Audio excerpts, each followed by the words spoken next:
Bueno, buenas tardes.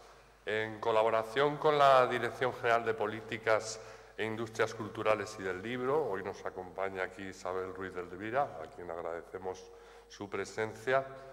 Presentamos hoy esta conferencia que nos va a dar Maite Carranza, Premio Nacional de Literatura Infantil y Juvenil 2011.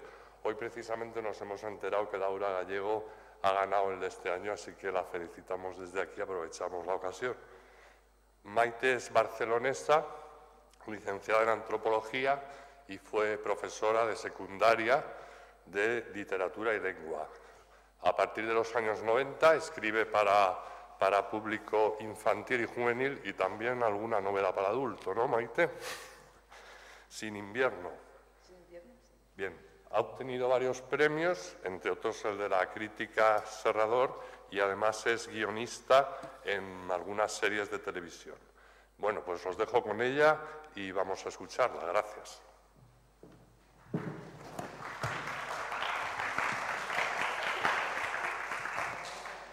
A ver, yo os explicaré de una forma así simple y sencilla porque siempre existe esa curiosidad. Yo la tengo.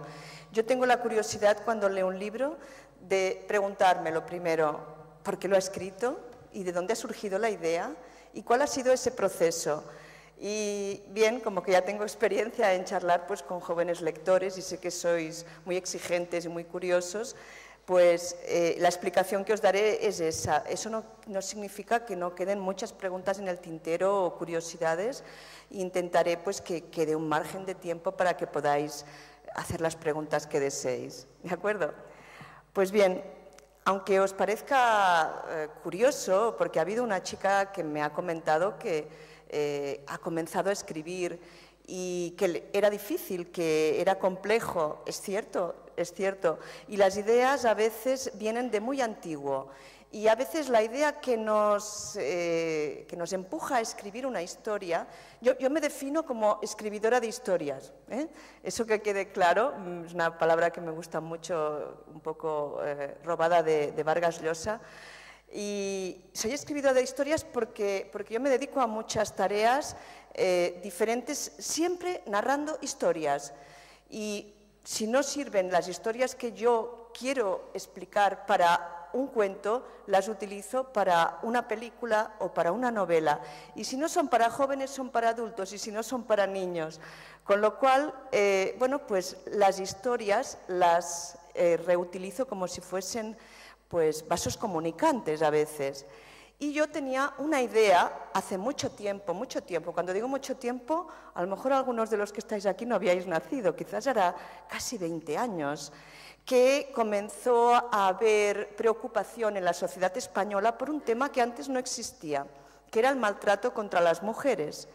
Ahora parece que todo es muy reciente, bueno, ahora parece que todo está muy instalado, por suerte, afortunadamente, y que todos los que sois jóvenes pues ya habéis crecido con esa conciencia de que hay comportamientos pues, indebidos de los hombres respecto a las mujeres, pero antes no existía. Y cuando comenzaron a surgir los primeros casos, se empezó a dar luz sobre esos temas, yo me hice preguntas. Los escritores, para explicar historias, o los periodistas también a veces, para explicar una noticia, lo que hacemos es preguntarnos cosas.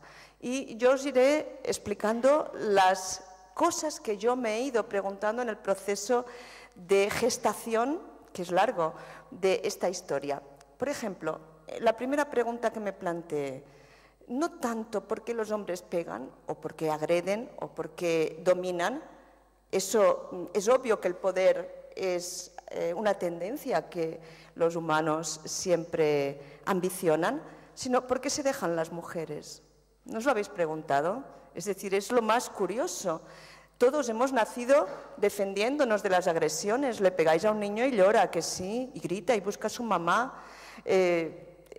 Yo ahora, pues, con alguien desconocido no se le puede agredir, porque existen protecciones, la policía, los amigos, es decir, hay una tendencia natural de supervivencia. ¿Por qué, en cambio, en los casos que surgían a la luz, las mujeres defendían a sus agresores y eso era tan difícil de comprender desde fuera?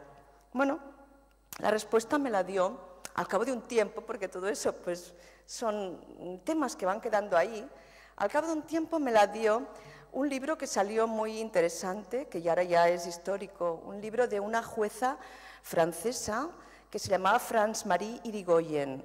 Esta señora había visto muchísimos casos en sus juzgados, era psicóloga, además de jueza, era psicóloga, y había visto muchísimos casos de agresiones, maltratos dentro de lo que era la pareja, pero también en otros lugares, también en la empresa, también en los centros escolares. Entonces comenzó a reflexionar sobre un concepto que no existía y que ella tituló el acoso moral. El acoso moral es aquel proceso durante el cual la persona pierde eso que yo decía, esa capacidad de defenderse. O sea, la primera agresión para violentar, para maltratar, es la agresión mental. Cuando alguien se encuentra indefenso, desarmado mentalmente, ya es una víctima fácil. Y ese proceso en el seno de la pareja, del amor, es, si cabe, aún más cruel, porque la primera arma ya quiere servir dos conceptos que seguramente todos habéis leído el libro, lo veis claro con respecto al libro. En toda historia de abuso y de maltrato hay una desigualdad, hay alguien que se aprovecha de otra persona y a esa persona cruel o esa persona posesiva, esa persona que intenta apoderarse de otra más débil, le llamaré verdugo, y a la persona frágil, indefensa, es la víctima. Puede ser una niña, puede ser una mujer, puede ser un niño, puede ser muchos personajes. En este caso estoy hablando de género, tal como lo explicó France-Marie Irigoyen, y entonces el agresor o el verdugo es un hombre y se aprovecha de una mujer. ¿Cómo comienza esa historia? Pues maravillosa, amor, deseo, piropos, caricias y mucha seducción, porque resulta que en los casos de maltrato las personas que son verdugos son capaces de seducir de una forma arrebatadora a la víctima. Después de la seducción uno se cree que realmente alguien le quiere y lo quiere, evidentemente, y le da muestras de amor. El amor es lo mejor que nos puede ocurrir, ¿a que sí? ¿A que es maravilloso estar enamorado? Por la persona que queremos lo haríamos todo y más. Nos tiraríamos por una ventana, lo que nos pida, y comienza a pedir. Ese que nos quiere tanto comienza a pedir y comienza a pedir que, ay, si me quieres, pues no salgas porque necesitas otras personas. ¿Por qué tienes que ver a tu madre o a tu padre o a tus hermanas o a tus amigas si me tienes a mí? Yo soy el único que te quiero. Es un proceso largo a veces o corto, depende de la capacidad de convencimiento que tenga. Pero lo que se da siempre en todos los casos, porque es muy matemático, muy mimético, muy parecido, es el aislamiento de la víctima. De repente, pues eso, es una pareja enamoradísima en la cual la víctima no necesita a nadie más que aquel que le quiere y que le dice que le quiere. Cuando ha quedado aislada hasta a veces del trabajo, a veces dejan el trabajo, a veces dejan los estudios, a veces lo dejan todo, empiezan, bueno, pues las pruebas, hasta dónde me quieres, humillaciones, insultos, pruebas de control también, de me mientes, no me fío de ti, no eres lo que yo creía, me equivoqué. ¿Qué quiere la víctima? Que la persona que la ha seducido, que la ha convencido de que es única, la vuelva a querer como la quiso al principio. Y para conseguir eso hace todo también y lo soporta todo. Soporta esas humillaciones, esas críticas, esas ridiculizaciones, insultos y hay un crescendo. Y ese crescendo a veces deriva en violencia o no, pero también hay el maltrato que se puede mantener a lo largo de muchos años, dominando a la víctima y consiguiendo que esa víctima haga todo lo que nosotros deseamos. Y fijaos que todo eso comienza por el amor. Y yo pensé, eso quiero explicarlo. De alguna forma algún día escribiré un libro que pueda explicarlo, pero me parecía aburrido. Me parecía muy lento, ¿no? Me parecía como un tratado de psicología, tal como yo lo leí, tal como lo explicaba Franz Maria Irigoyen. Esos detalles tan nimios, ese proceso sutil. Digo, ¿y cómo lo explico? Y eso me quedó en una carpeta: maltrato, humillación, acoso moral, y de repente, en el año 2006, salió una noticia que me dejó a mí patidifusa y a medio mundo. Los más mayores seguro que sí que la recordáis, a Natasha Kampusch. Para los más jóvenes os explico un poquitín qué ocurrió en el 2006. En el 2006, una joven, porque era una joven de 18 años, se presentó en una casa austríaca, en la campiña, y se presentó como: hola, me llamo Natasha Kampusch y desde hace 8 años he vivido secuestrada en la casa de al lado. No sé si os imagináis una noticia así, tan impactante. Evidentemente la policía enseguida intervino, ratificó que efectivamente una niña de 11 años, hacía 8 años que había sido secuestrada, la habían dado por muerta, por desaparecida, y de repente se había vuelto a aparecer.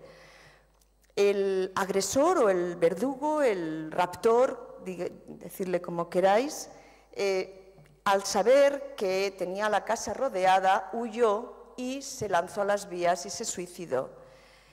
Cuando eso sucedió y se le comunicó a Natasha Kampusch que ya estaba libre, que su captor había optado por suicidarse, Natasha Kampusch se puso a llorar desesperadamente. Os he dicho que las historias se producen por preguntas. Mi pregunta fue: ¿cómo pudo llorar por alguien que le colapsó su vida? Porque, claro, podíais imaginar, es que la trató muy bien, es que la quería mucho, es que la adoraba, es que era como su papá. Mentira. Los relatos que hizo Natasha Kampusch sobre su cautiverio eran espeluznantes, o sea, para mayores de 100 años, porque son incomprensibles. Es decir, son incomprensibles que alguien pueda ser tan cruel con una criatura, con una niña de 11 años que se hizo mujer junto a él, porque la humilló, la encerró en un zulo de 2 metros cuadrados, prohibiéndole salir, le castigó sin comer. Cuando salió Natasha Kampusch del cautiverio, engordó como 10 kilos, porque tal como la controlaba su captor, era con la comida, como a los perros, es decir, les daba comida en función de si se portaba bien o mal. La humillaba, podríais pensar, bueno, pues le daba de comer, pero la humillaba, la hacía ir desnuda, por ejemplo. Privar de la ropa a alguien es privarle de su dignidad, y sentirse desnudo, como bien indica el concepto, es sentirse desvalido. Bueno, pues ese señor Prokofiev, que tenía un nombre muy difícil de repetir, hacía todo eso con Natasha. Era suya, era de su propiedad, y gestionaba no solamente su cuerpo, porque evidentemente abusó de ella desde un principio, sino también su mente, sus deseos, su alma, lo quería poseer todo. Todo eso a mí, pensé, aquí hay una historia muy dura. Esa historia sí que ya es tan improbable que alguien la pueda imaginar, que si la hubiera inventado nadie se la hubiera creído. Pero ha existido. Eso ya es el germen de lo que yo quería explicar, ese deseo de poseer y después esa relación tan extraña entre la víctima y el verdugo.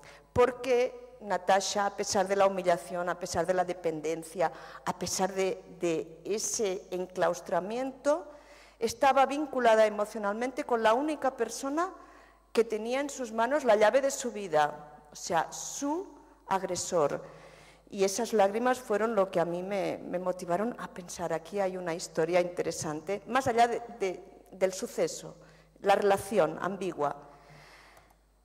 El siguiente caso que dije, eso ya se tiene que explicar realmente, es mucho peor que el primero.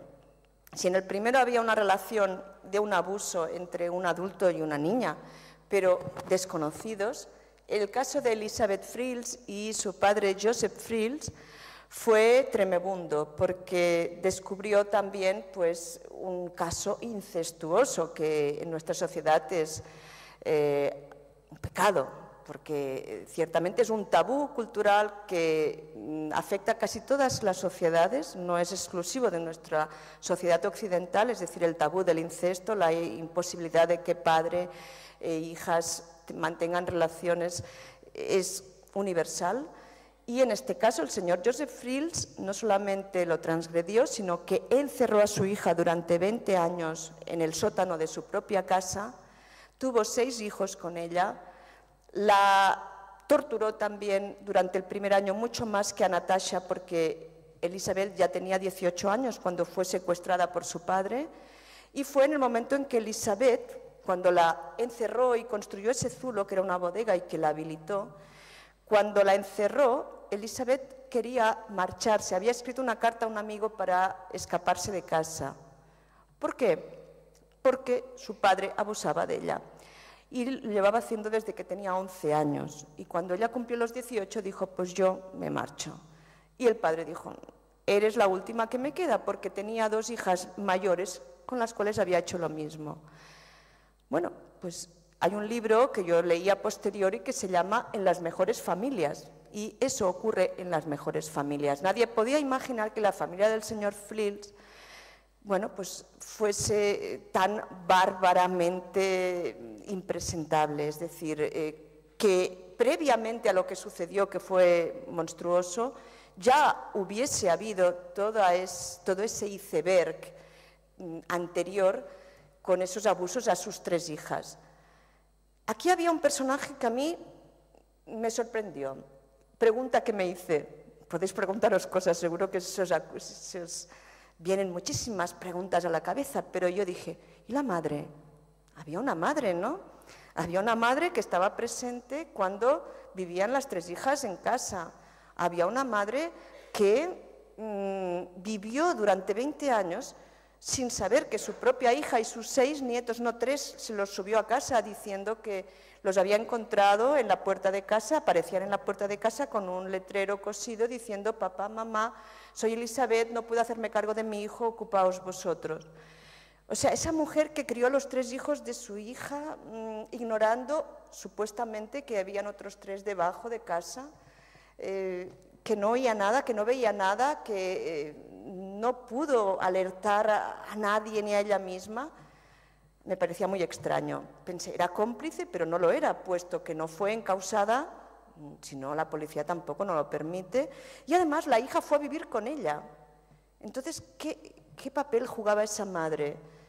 Enseguida entendí que si las relaciones de maltrato pueden ejercerse, en este caso del padre a la hija, también se habían ejercido del padre a la esposa. Y era simplemente una mujer maltratada, dominada y anulada. Lo que la madre señora Frills pensase, dijese, no tenía ningún valor en aquella casa. Era una mujer seguramente amedrentada, con miedo. Bueno, entonces dije, ¿me atrevo o no me atrevo a dibujar un caso muy extremo, un caso muy duro, un caso además, desgraciadamente, real? Porque comencé mis investigaciones, dije, voy a enterarme de qué es ese tema del abuso sexual en el cual los adultos ejercen una dominación sobre menores de edad, normalmente niñas, pero también hay niños que todavía se quedan mucho más afectados por esa relación. Y voy a atreverme a hablar sobre un caso de abusos intrafamiliares, porque si lo pensamos, si alguien de fuera de la familia agrede a un niño, lo utiliza, se sirve de él, la familia lo defiende. Pero si eso ocurre dentro de la familia, la complejidad de las relaciones que existen entre los miembros de la familia hace que a veces esos verdugos o esos abusadores queden indemnes porque los defienden los mismos miembros de la familia, con lo cual la víctima es mucho más indefensa. La asociación Vicky Bernadet, Fundación Vicky Bernadet, que se dedica en Cataluña, fueron pioneros al tema de los abusos, me asesoraron. Son los especialistas, son los que se dedican a hablar directamente con las víctimas, son los que llevan los procesos, la terapia, terapias a veces larguísimas, de años, de muchos años. Y además en el caso del que yo quería hablar, que era de una desaparición, porque pensé, el secuestro es en sí una metáfora de lo que yo quería explicar, pero real. Alguien que encierra, porque las prisiones del abuso y del maltrato son invisibles porque la víctima se siente incapaz de salir de esa prisión, pero en ese caso, cuando alguien realmente encierra físicamente a alguien y dice, eres mía y solo mía, era la forma más clara de explicar esa historia de abuso y desigualdad. Con lo cual fui a ver a la policía. Y la policía, bueno, pues me ilustró muchísimo sobre el tema de la investigación respecto a cuando hay una desaparición, más en el caso de una chica joven, fueron los que me dejaron muy claro que la persona que más sabe acerca de las chicas desaparecidas no son ni los novios, ni los padres, ni las madres, ni los profesores, sino que son la amiga, esa figura tan importante en cualquier investigación. Aquí todas las chicas han hecho sí, porque es la confidente, es la cómplice, es la que lo sabe todo. Y dije, tiene que haber una amiga. La amiga esa es la que juega un papel más importante en cualquier situación de desaparición con la que se empieza el interrogatorio y con la que se acaba. Bueno, para los que creáis que los escritores no tienen que estudiar, os diré que se tiene que leer mucho. Cuando entras en un tema en el cual eres, bueno, pues un novato, tienes que leer, tienes que hablar con las personas implicadas, tienes que, además, yo digo siempre, vivir en esos mundos que después vas a relatar, porque si no, lo que haces es no inventarlos, sino copiarlos de malos modelos. Si yo no voy a hablar con un policía autonómico, bueno, con un mozo de escuadra, que es el inspector jefe de personas desaparecidas, mis referentes, ¿cuáles son? Pues a lo mejor son los del CSI y no son de aquí, no son auténticos, no me explicarán con las mismas palabras los mismos casos, ni los veré, los tocaré, no habré visitado una comisaría. O sea que el escritor, en este caso, cuando tiene que hablar sobre la realidad, tiene que pisar esa realidad. Y es lo que a veces requiere una novela. Lo que más me impactó de todo ese proceso, yo os lo confieso, y pensé, tengo que de alguna forma transmitirlo en la novela, porque eso es emoción, es el dolor de las víctimas. Me relacioné con víctimas adultas, nunca con niños ni niñas, porque son todavía frágiles, pero personas adultas, que mujeres y hombres ya de más de 30 años se te echen a llorar explicando su infancia, el dolor que sufrieron en su infancia, ese proceso tan duro en el que vivieron, eso no se olvida. Y te lo explicaban muy bien, explicaban el sufrimiento diario por el miedo, por la vergüenza, por el qué dirán, el constante ir y venir de contradicciones, de qué hablo, lo digo, no lo digo, hago bien, hago mal, le creo, no le creo, porque la relación entre el abusador y la víctima, en este caso, está llena de ambigüedades, porque a veces existe primero la seducción, como en el caso de las parejas, primero se seduce a la víctima y la víctima está muy enamorada de su abusador, y después se le va pidiendo. Si la víctima se intenta rebelar o se da cuenta de que está en un terreno pantanoso, entonces amenaza. Entonces, te voy a dejar de querer. ¿Qué ocurre con algún familiar que nos quiere mucho? Negarle el amor. Nadie te va a querer. Yo no, pero tu madre tampoco. Y tus hermanos tampoco. Y todos se van a avergonzar de ti porque a la víctima, un niño, una niña, fijaos, tenéis hermanitos, hermanitas, imaginad la responsabilidad que recae sobre ellos, la angustia que viven, porque les hacen creer que son los culpables. Eso es lo peor de todo. Es decir, les transmiten la responsabilidad de lo que ellos como adultos han hecho. Es que tú lo has buscado, es que tú lo has querido, es que tú me has llevado por el mal camino, es que has sido tú. Y te tendría que dar vergüenza, tendrías que avergonzarte. Todo eso, esos reproches, esa especie de pesadilla es lo que viven los niños y niñas abusados. A mí me pareció durísimo Y pensé, ¿por qué no se sabe más? Porque resulta que en la población española y europea hay más de un 20% de personas que han pasado a lo largo de sus vidas por una situación de abusos. Y de eso salen a la luz tal vez un 3 o un 4%. Fijaos que hace poco tiempo han habido oleadas, pero oleadas de denuncias de personas de 50, de 60, de 70, de 80 años que habían vivido situaciones cuando estaban en sus escuelas y además por parte de personas responsables, sus dirigentes religiosos, sacerdotes, personas que tenían la confianza de la sociedad, de los padres, de las familias. Y es que el abuso las patas del abuso, yo tenía que comprender cómo funcionaba todo ese mecanismo, ¿no?, del silencio. Para que no se sepa, hay 3 elementos que no fallan en ningún caso de abuso. Primero, asegurarse del silencio de la víctima. La víctima, pues ya sea por el amor que siente hacia la persona que abusa, o bien por el miedo o por la vergüenza, calla, no lo dice. Pero también hay hipocresía, porque hay veces que la víctima da señales, avisa, intenta avisar, o lo dice y no es creída, o bien es negada, porque vivimos en una sociedad muy hipócrita. Y el escándalo, sobre todo cuando los abusos son intrafamiliares, se evita. Uy, callemos. Hay un momento que el personaje de la madre lo dice, que la ropa sucia se lava en casa, y eso es un dicho popular de siempre, las abuelas lo decían. ¿Por qué? Porque nadie tiene que enterarse de nuestros problemas. De puertas adentro, cada cual se lo conoce, se lo sabe y lo resuelve, con lo cual muchos abusos intrafamiliares no llegan a salir de lo que es el ámbito familiar. ¿Quién sale perjudicado? La víctima. ¿Por qué? Porque tiene que convivir durante el resto de su vida con el agresor y no tiene derecho a pataleo, ni tan solo le pide perdón, que eso es lo que piden las víctimas, que su agresor les pida perdón.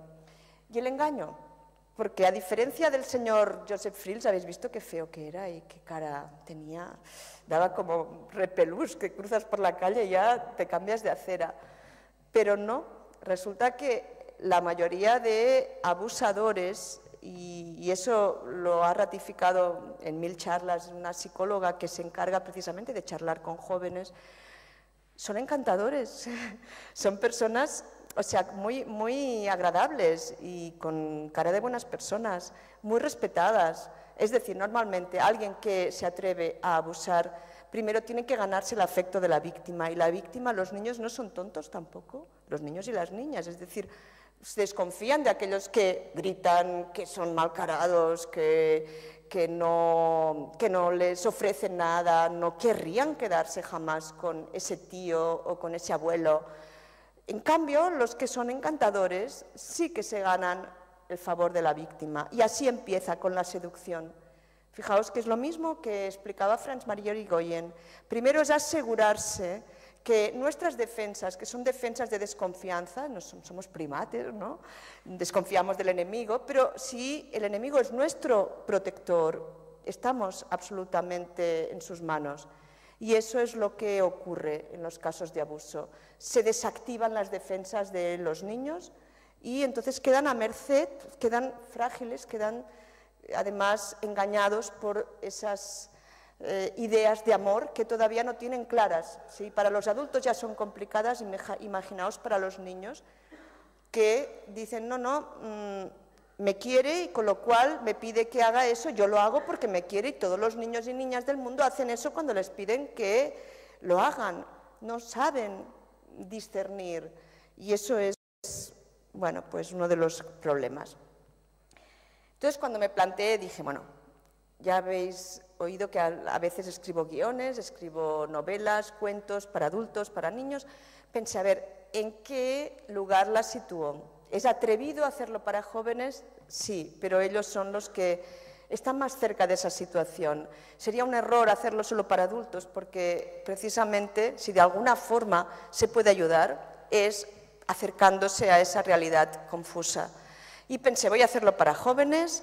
Siempre estoy a tiempo de echarme atrás, ¿no? De decir, no, esa novela no puede ser leída por jóvenes. Bueno, pues ¿qué le vamos a hacer, no? Ya la leerán los adultos, pero la voy a dirigir a ellos en principio.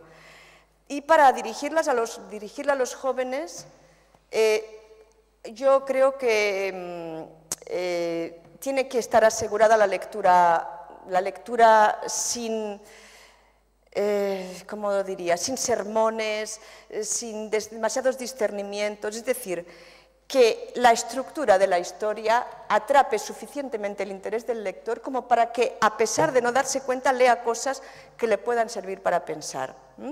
Un poco, no digo hacer trampas, pero sí dar una envoltura atractiva, ágil y, sobre todo, que levante eso que todos tenemos, de que despierte la curiosidad, el interés por acabar, no que nos caiga el libro de las manos a medio leer, porque uy, qué aburrido, ¿no? Sino que al revés, tengamos ganas de acabarlo para saber y por el camino hayamos, bueno, pues descubierto cosas que no sabíamos. Yo no soy lectora ni escritora de novela policíaca, pero en este caso concreto, por la intervención de la policía, es decir, por los consejos que me dieron y por las características del caso que yo quería explicar, dije, tiene que haber un policía, uno, o sea, que es el que explique un poquitín a los lectores qué ha ocurrido, porque si no sería todo muy informativo, entonces es buscar la manera de explicar ese caso, como un caso.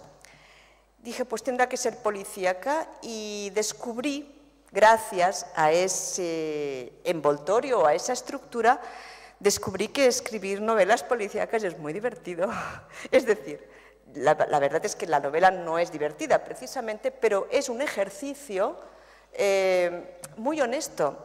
Me di cuenta de que no se puede engañar, es decir, si tú previamente no has repartido las cartas del juego, el lector no puede jugar a tu juego si no las tiene. Tú no puedes sacarte, como se dice, un as de la manga o, como se decía antiguamente, un deus ex machina.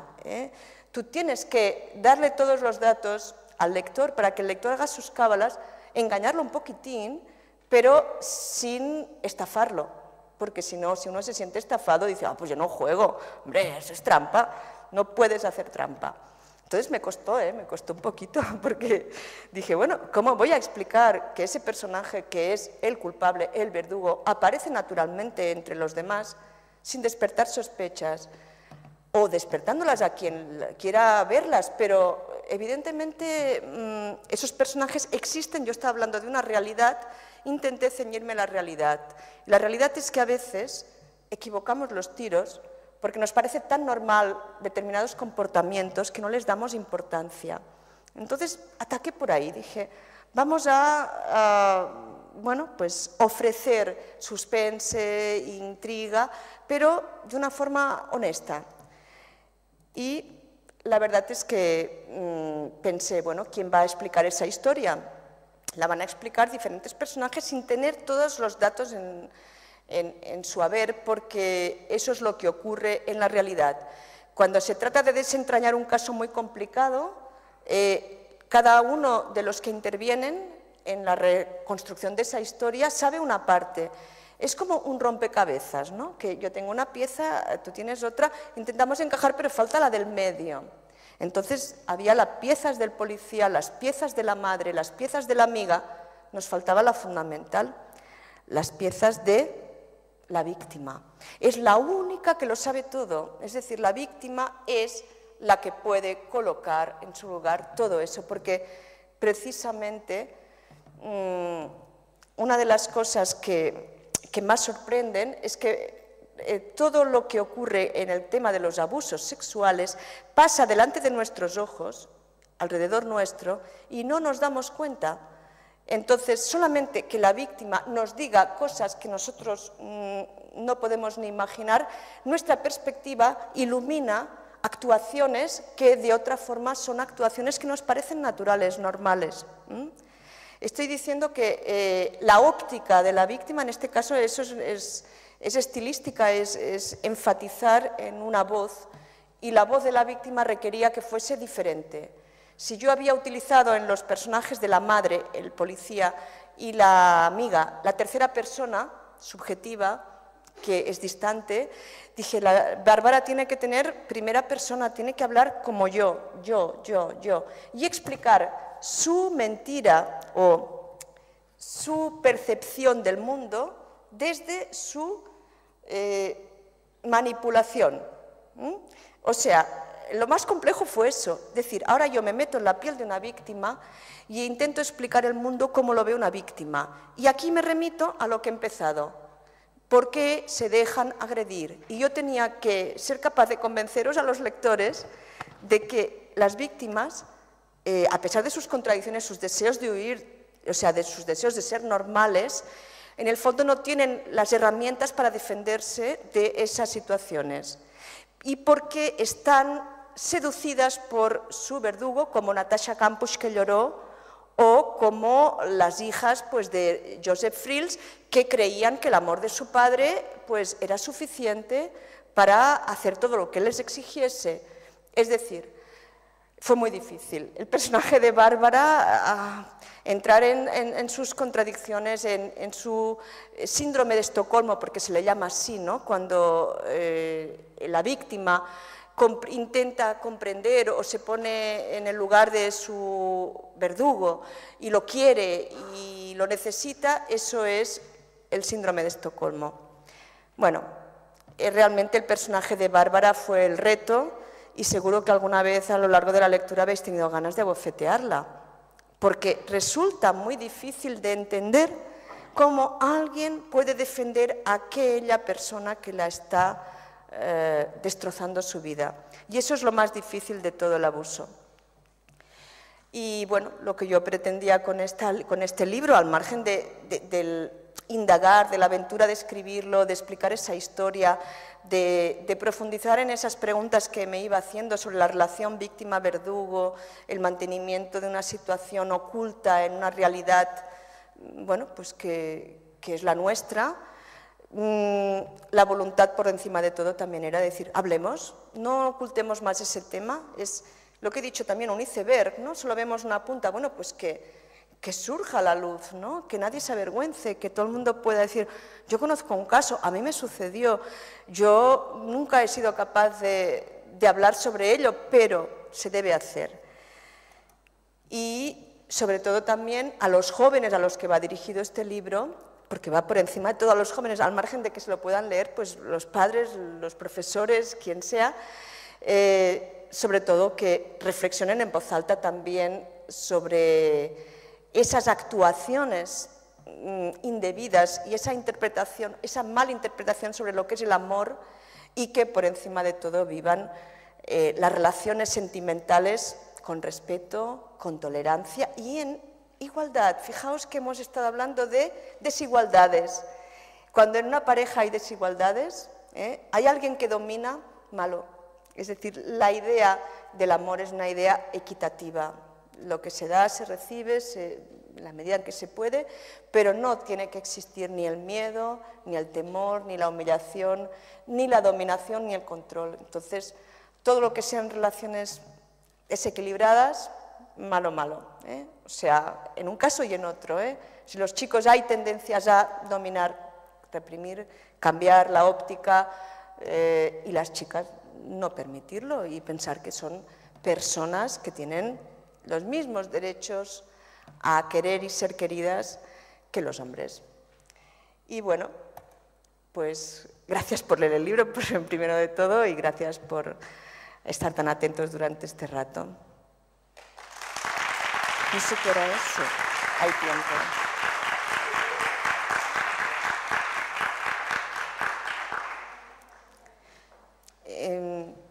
Hay tiempo para las preguntas, o sea, un cuarto de hora o así, o sea, que todas las curiosidades que tengáis, que seguro que hay.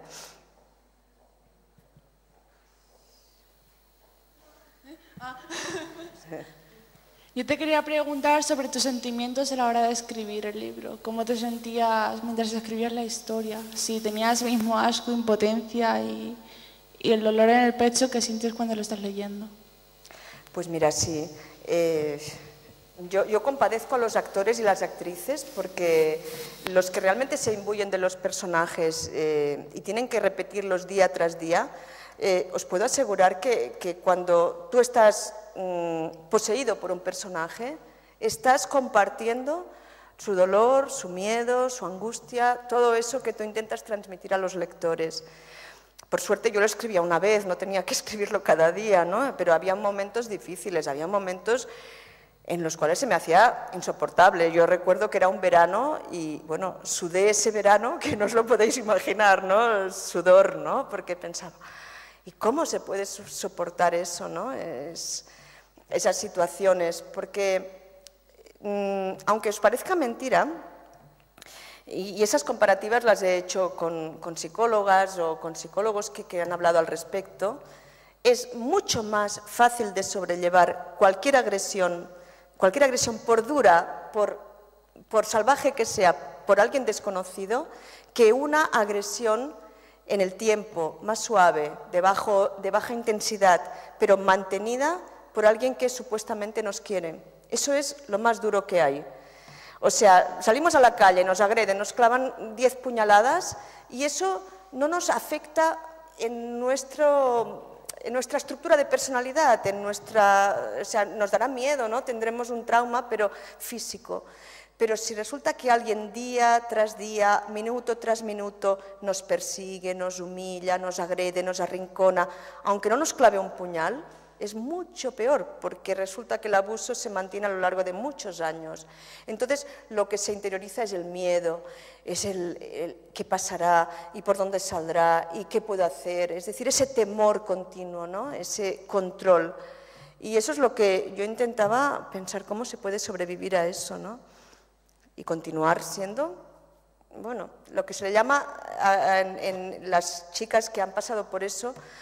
He ido a muchas jornadas porque hay jornadas al respecto y los expertos lo valoran a veces en unos valores que se llaman resiliencia al dolor o al trauma, y hay personas muy fuertes, pero hay personas que tienen una resiliencia pues no pueden nunca más rehacer su vida, ¿no? O sea, son incapaces, por ejemplo, pues a niños y niñas que han sido abusados en una edad que les ha afectado mucho.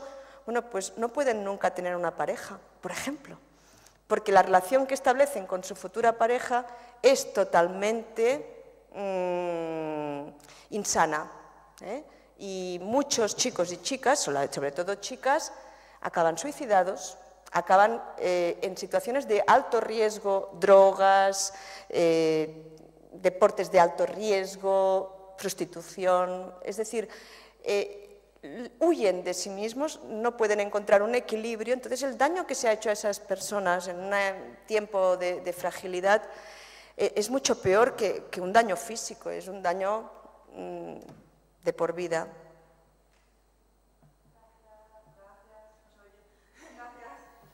Sí, a ti por la pregunta.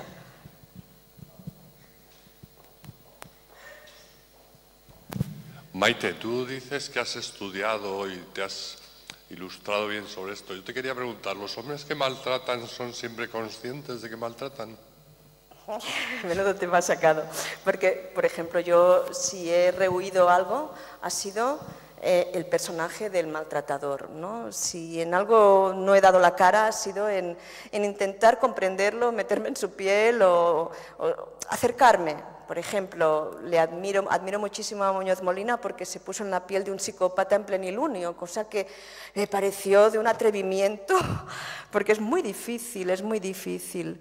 Y el maltratador, entonces, en charlas que he asistido, porque es ese gran desconocido, a diferencia del maltratador de género, que ha maltratado a su mujer o a su pareja, el abusador sexual nunca lo reconoce, y eso ya también me quedé sorprendida. Es decir, es su palabra con la de un joven o niño menor de edad. Lo niega, aunque tengan sentencia en firme, aunque estén en la cárcel. Entonces hubo una charla que dieron unos psiquiatra y psicólogo de la prisión modelo de Barcelona, que habían llevado adelante un programa de reinserción de presos abusadores. Durante 6 meses, todo el equipo que estaban en esa terapia lo negaban. Es decir, su tendencia primera es decir, no, soy inocente, se lo inventó todo, yo no le hice nada. Entonces iban entrando y decían, lo dábamos el programa por acabado, ¿no? por hundido. Y resulta que a partir de determinados flashes les pasaron un documental en el cual habían víctimas que hablaban a cámara y explicaban su sufrimiento.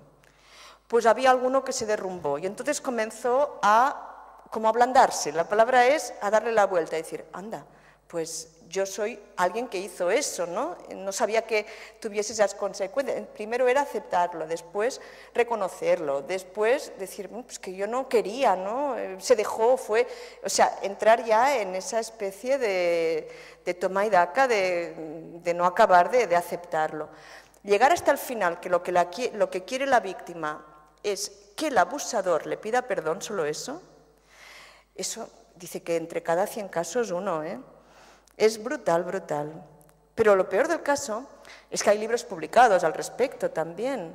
O sea, hay padres que han sido condenados y han estado en prisión y cuando salen pretenden que las relaciones con el hijo o hija que han abusado sean normales, es decir, que no ha pasado nada y que vuelvan a celebrar la Navidad y le insultan por teléfono porque no quiere enseñarles a sus nietos o porque no, es decir, hay algo ahí de incomprensible. Yo creo que es un territorio por explorar y esperemos que desaparezca de aquí un tiempo, bueno, que no haya que explorar mucho porque sean tendencias pues que acaben por ser excluidas de la sociedad, pero vaya, no hay manera, ¿eh?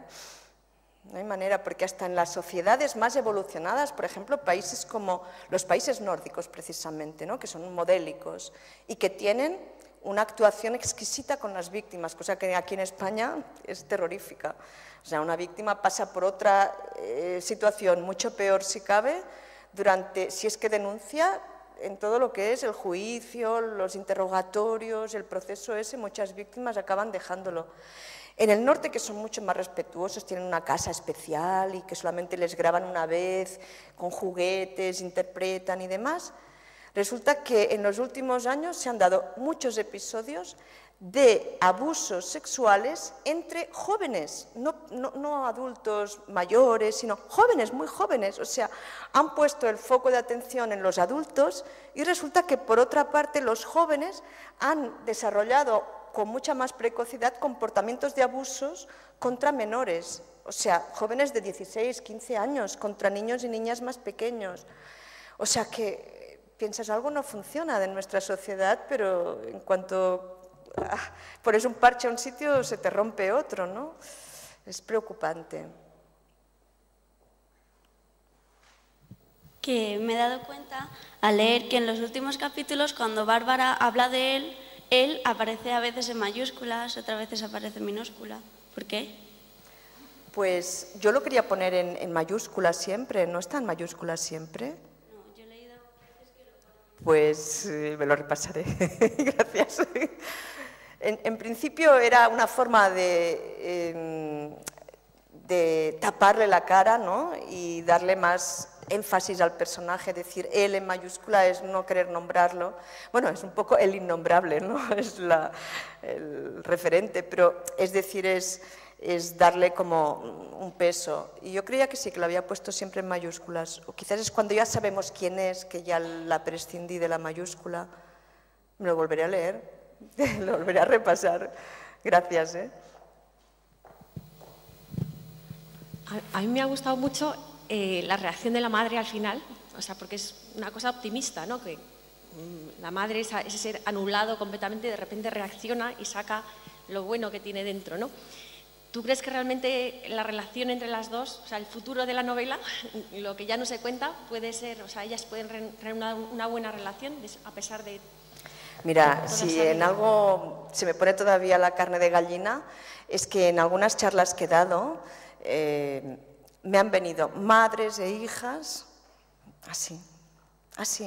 Es decir, exactamente, bueno, sin secuestro, digamos, ¿no? Pero de situaciones familiares reales, porque pertenecen a asociaciones, porque están en terapia y entonces han leído el libro, entonces han venido.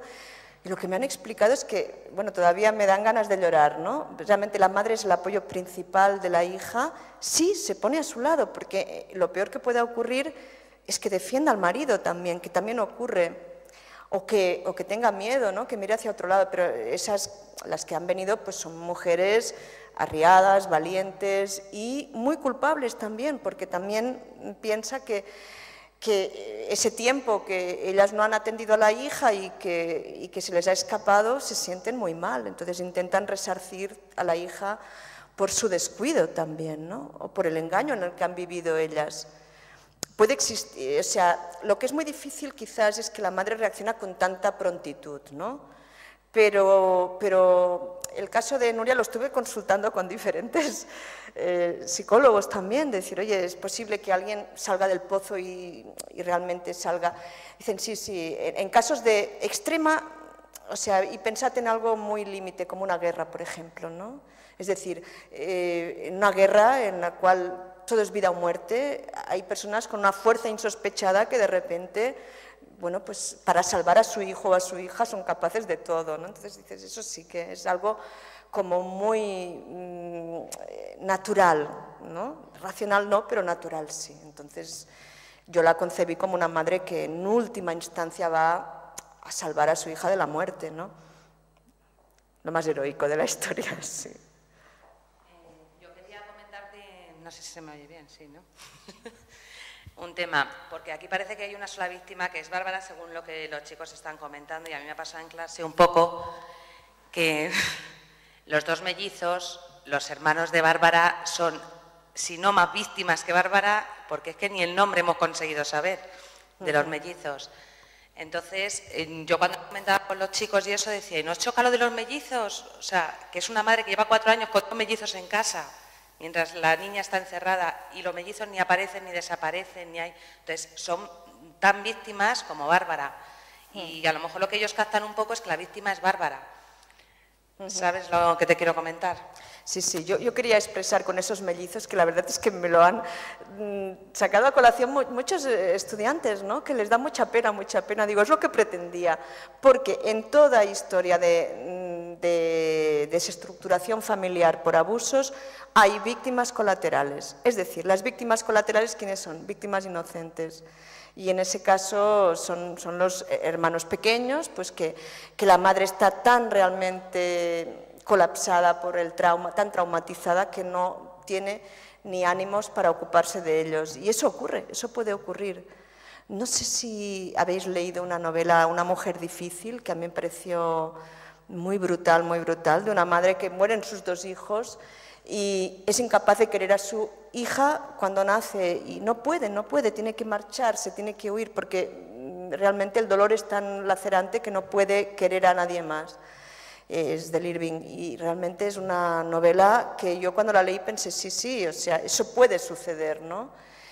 Y cuando hay casos de desapariciones, de muertes, hay muchas madres que se bloquean en la emocionalidad y los perjudicados son los demás hijos, los otros hijos. Por desgracia, vaya. Y sí, lo quise hacer aposta, ¿eh? No es casual, ¿no? Que dan mucha penita, pobres, porque son como 2 fantasmas ahí sin nombre, ¿no? Que aparecen y que no tienen ni arte ni parte, pero les toca.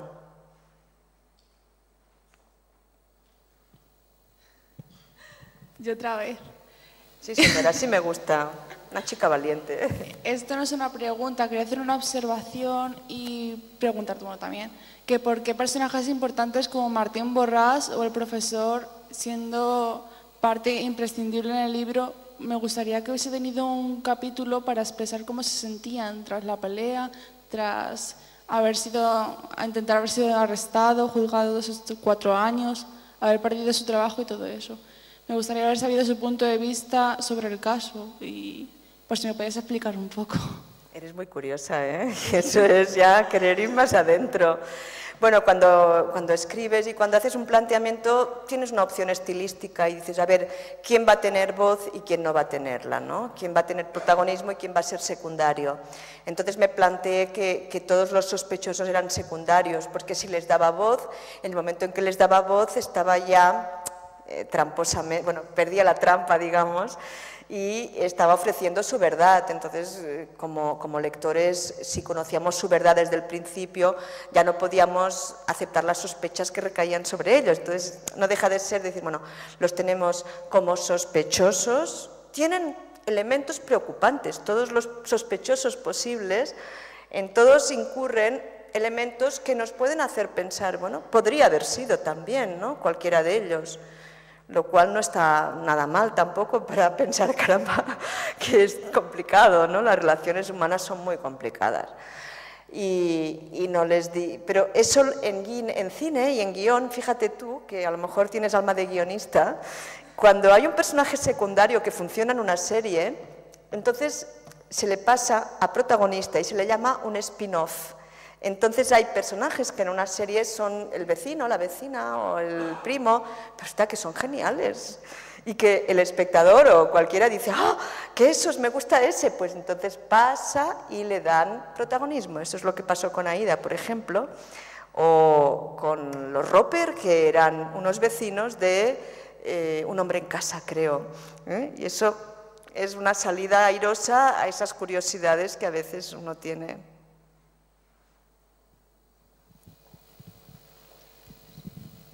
Yo cuando me leí el libro lo que más así me sorprendió fue que la madre le veía marcas de como que la habían pegado y ella no decía nada.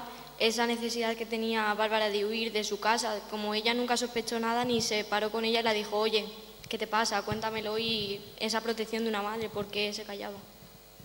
Bueno, eso es producto del miedo, es lo que he explicado antes, de una mujer anulada, temerosa. ¿Qué rehuye la madre? Rehuye el conflicto. ¿Con quién? Con el padre, evidentemente, ¿no?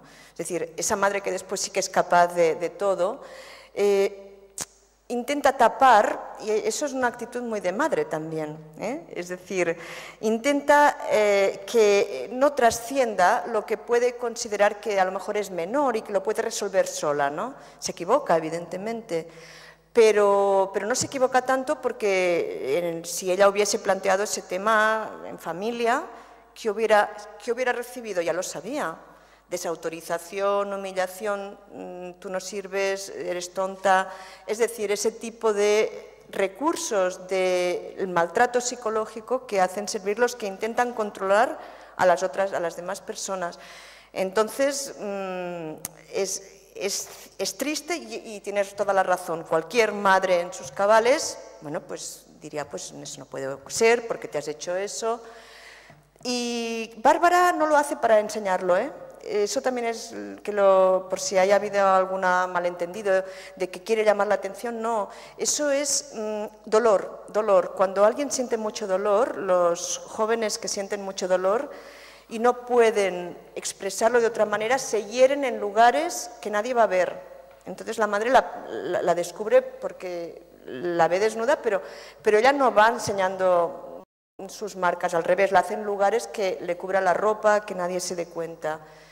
Y eso es cierto, Y en eso, si algún padre o madre se da cuenta, es que se lo está pasando muy mal su hijo o su hija, porque significa que es un dolor callado, que no transmite y que se lo queda dentro, y es lo que tiene que salir fuera. Yo lo que quería saber es que si el padre está realmente enamorado o qué es lo que quiere, o protegerla, qué es lo que quiere de Bárbara, es que no lo entiendo. Yo tampoco. Sinceramente, cuando he dicho, yo he oído de comprender o de darle una humanidad al abusador, no me cabe en la cabeza. O sea, me resulta tan difícil, tan lejano, tan incomprensible, que es que no sé darte explicaciones. Pero ¿qué ocurre? Sí. Que es cierto también, es decir, que está así lleno de personas como ese señor, que no llegan a tanto, es decir, lo que ocurre es que la situación le supera y entonces va más allá y es cuando encierra a la hija. Eso ya es lo inaudito, lo extraño, pero que hay muchos señores, padres de familia, que han llegado a situaciones parecidas, sí. ¿Por qué? Te lo justificarán de mil maneras, es decir, que quieren a sus hijas, dirán por encima de todo, o lo que yo explicaba ahora de la prisión, que ellos no son culpables, que les ha seducido, es decir, les ha engañado, es decir, buscan, supongo que justificaciones. ¿Por qué maltratan los maltratadores a sus mujeres? Es decir, es otra pregunta, ¿no? Si supuestamente las quieren, pues es la misma dificultad para racionalizarlo. Racionalmente no puedo darte una explicación coherente, con lo cual la he eludido en el libro también. Lo que sí que puedo decir es que no son enfermos, ¿eh? O sea, eso no, ¿eh? Nadie los justifica. Es decir, la pederastia es una enfermedad, sí, o sea, es ya un trastorno, pero el abusador no, o sea, no abusa de todas las personas, abusa de aquellas o de aquel o de aquella que considera que le pertenece. De alguna forma es una apropiación patriarcal, por eso la figura del padre es importante también.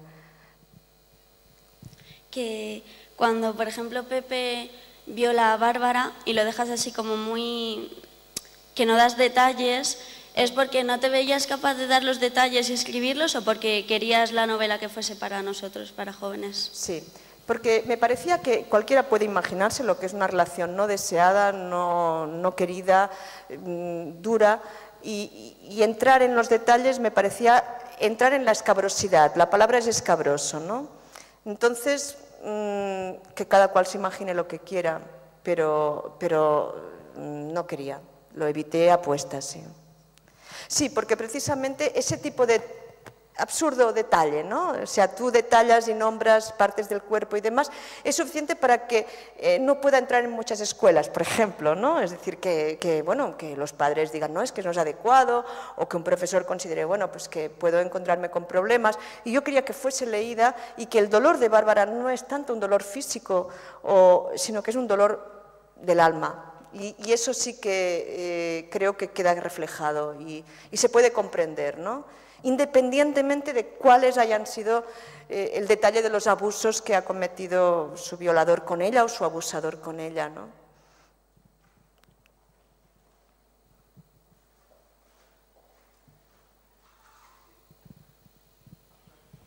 Hola.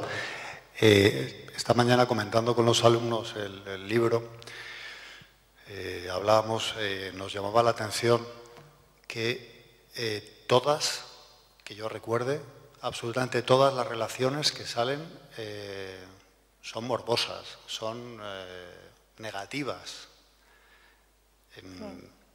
Yo entiendo que el libro, el tono del libro, de alguna manera lo requiere, pero también entiendo que es un libro que quizás para que al chico,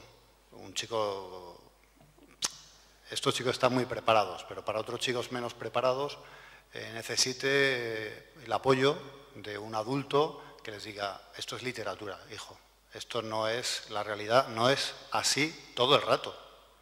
Hay otras relaciones que son positivas, que son sanas, que son buenas, que son adecuadas, como decías tú, que son entre iguales, que son magníficas y que hay que vivirlas, porque si no, alguien se puede, un chaval, insisto, yo creo que para el adolescente está bien porque es gente que ya empieza como a pensar, ya tiene su sentido crítico, ¿no?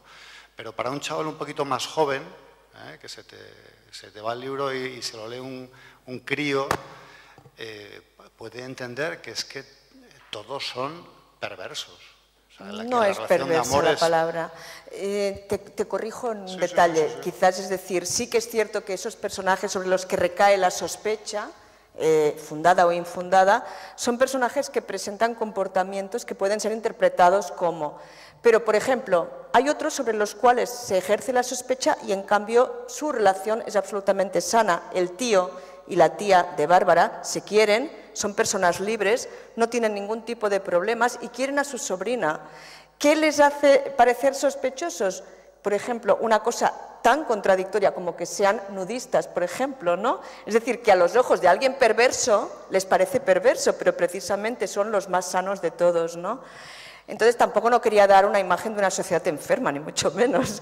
Ha sido el primer libro realista con perversiones, como bien dices, con el que me he atrevido y no soy para nada ni pesimista ni hipocondríaca, ¿eh? Es decir, a veces corremos ese peligro cuando apuntamos excesivamente en un foco, ¿no? En ese caso era el foco de decir la perversión, las relaciones malentendidas, realmente quizás ofreces un abanico excesivo que se decanta por, ¿no? Quería crear personajes positivos. Para mí el personaje del policía es muy positivo, por ejemplo, es humano, ¿no? Quiere a sus hijos, quiere a su mujer, tiene sus flaquezas, pero no quería partir tampoco desde el punto de desanimarlos o decir no hay nadie normal en este mundo, al revés. Yo creo que puede ser alentador también. Y mis disculpas si es que he puesto demasiado la tinta en ese lado de la historia. No, yo creo que la novela lo requiere, pero a mí me falta quizás ese contrapunto porque incluso la historia de los tíos se ve ahí enturbiada por ese la mala momento. interpretación. Claro, sí. exacto. Que Sí. un lector poco avisado puede malinterpretar.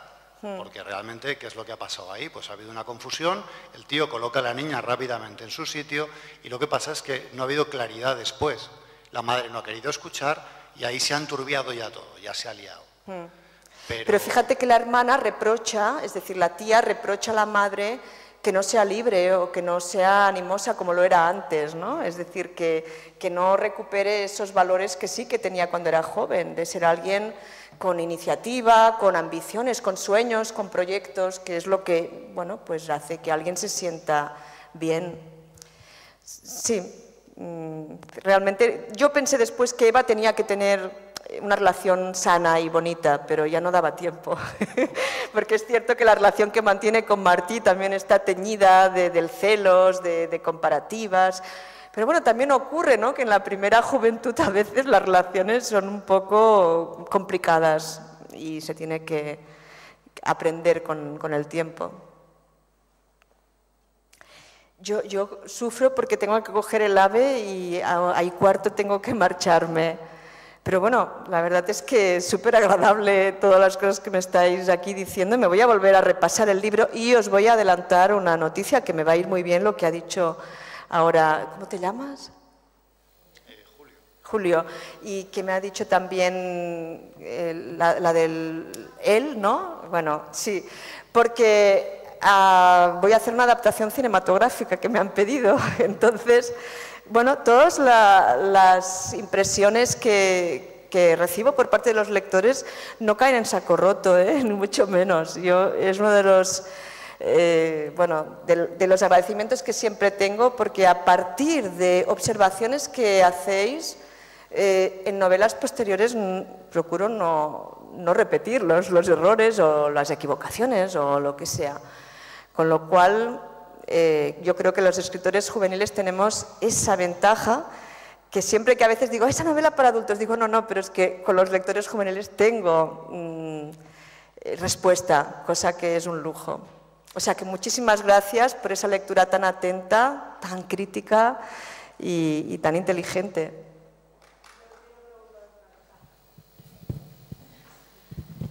Si a ti te dan la posibilidad de conocer al padre de Bárbara, ¿tú qué le dirías? ¿De conocerlo? Sí. Uf, esa sí que es una pregunta comprometida, ¿no?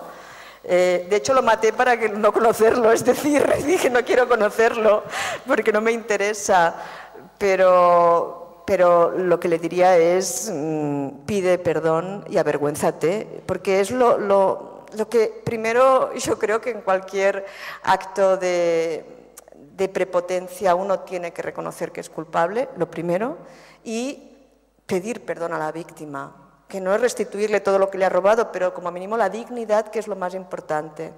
O sea, ya más ya no iría porque ya vendría la policía detrás y ya se encargaría. Pues muchísimas gracias.